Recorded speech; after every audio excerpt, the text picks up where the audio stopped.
Welcome to my YouTube channel.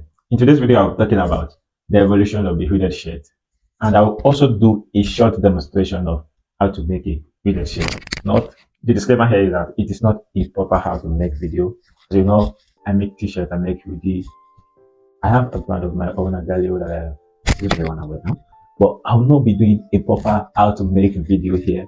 I'm just playing around. I want you to I want to educate and inform you on the origin of with its transformation, its case uses, and how it all evolved. So get on the ride with me. If you're a fashion person, you make video, I think it's great you know how it will come by this kind of design. If you are just somebody that is interested in clothing, casual, fan of the casual wear, fan of the pop culture, let's go as we talk about hooded shirt. Whether you are picking it from the biblical scriptural angle of it, whether taking it from the historical narrative, humans sought for something to cover their nakedness first, and then humans use clothing as an expression of their sense of person, use it as an expression of their confidence, their class in the society, and many more. So that is why clothing is an essential part of human, an essential part of human.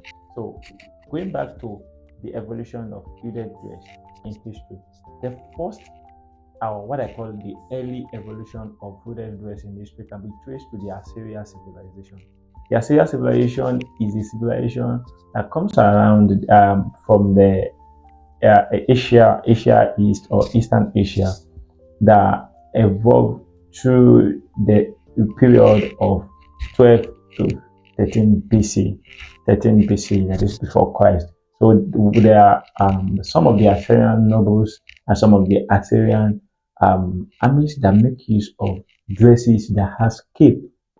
This is what is called cape. So they make use of long dresses. They make use of different type of dresses, but essentially they have capes. So that's why I classify them as one of those people that bring about this culture of wearing dresses that have a cape or a hood over it.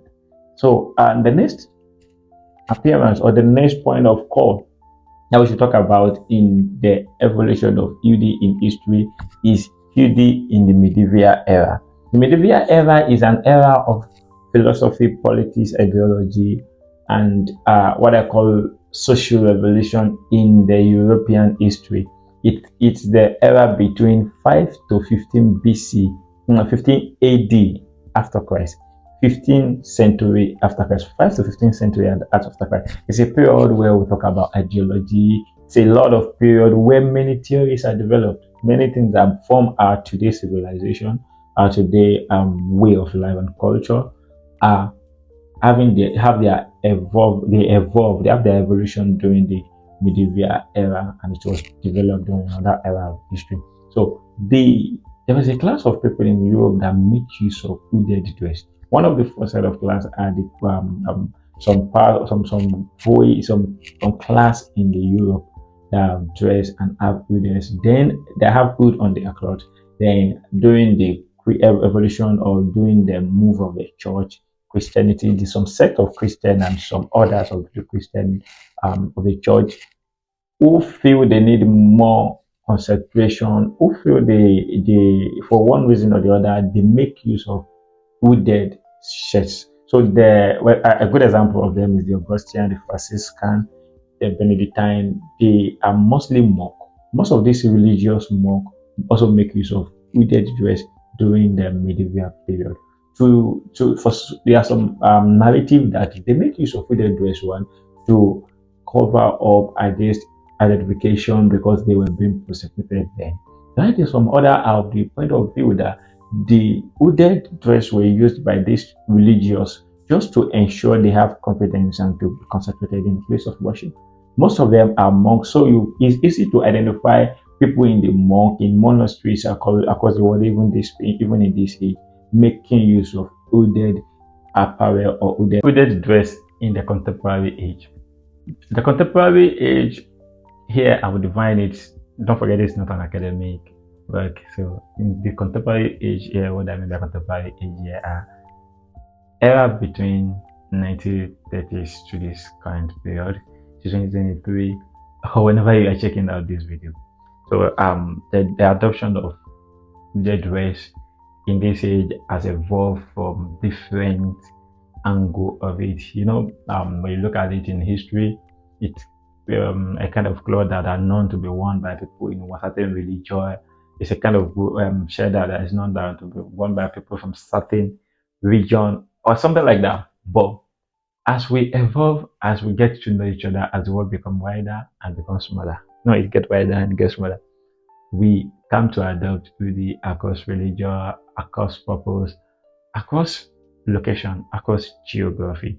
So in the 1930s, 1940s in the United States, the first set of people that are known to wear hooded dress are laborers who work in freezing temperatures. So there are some part of the United States that the temperature is harsh and freezes.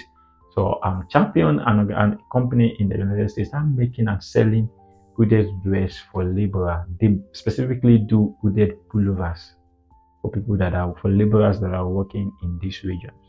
But over time, especially in the 1970s, the pop culture, the entertainment industry evolves. And as the pop culture and entertainment industry evolves, we see artists and characters in movie, in musics, in musical shows, in theaters, making use of hooded shirts. So it really get its way into our everyday culture. And in the 1990s, schools, people in the academic industry start making hood as part of uniform, as part of kits for people in schools, as part of kits for their students. And we still and this culture is still sustained up to today. You have almost every university in the world having a hooded dress or a sweatshirt with their name on it. So that era, hoodie was seen as an academic apparel or an identification for people in the academics. But let me tell you, now really has cut across all board. That is the joy about it.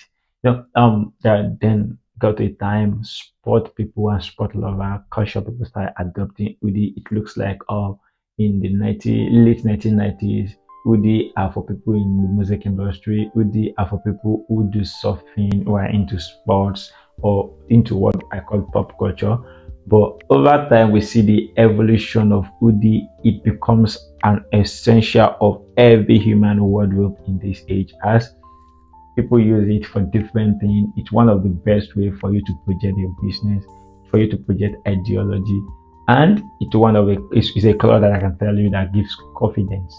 So this is me telling you about how we get into this world where every one of us has a piece or two or more of this in our wardrobe.